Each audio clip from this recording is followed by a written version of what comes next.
The 12 teams in the Clipper Round the World Yacht Race are bracing themselves for the notorious Southern Ocean. They'll have to overcome extreme winds and waves circulating around Antarctica.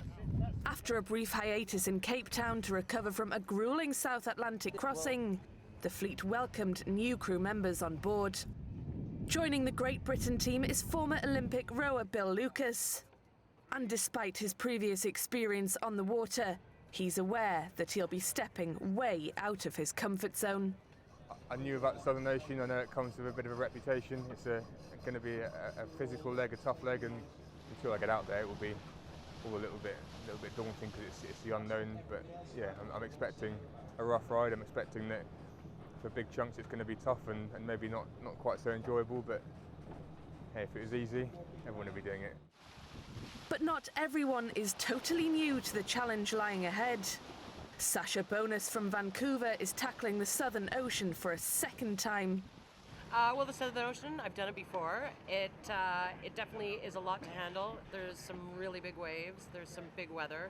The last time we went through 2 hurricanes, so we had winds in excess of 100 knots.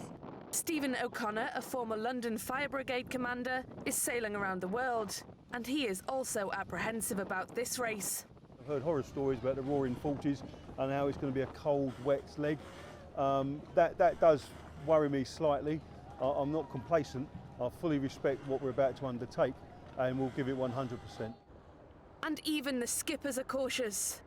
Great Britain skipper Peter Thornton and his crew won race 2, and they topped the overall leaderboard with Derry, Londonderry, Dera. A little bit more muscle than maybe we had last time, which we're going to need, certainly in the conditions we're going to have.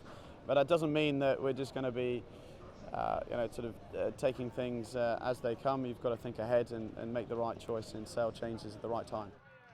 The start of race 3 took place in strong conditions across the line, with Qingdao followed by LMAX Exchange and Visit Seattle in hot pursuit, taking the initial advantage. Just a day into the 5,000 nautical mile race, the amateur sailors got a reminder of what lies ahead. They were hit by a severe storm, with gusts reportedly over 80 knots. That's something legendary yachtsman and race founder Sir Robin Knox-Johnson can empathise with. Best way to describe the Southern Ocean is to talk about watery Himalayas. You get the biggest waves in the world down there. When a depression comes through, they get big, they get nasty, with sea covered in white from spindrift if you get a really bad one. It's an awesome place. And I think that's why people want to go there. I mean, people looking for the toughest challenge so they can say, I've done it. And that applies to all our crews. The fleet is steeling itself for the next big storm as it spreads out into the Southern Ocean.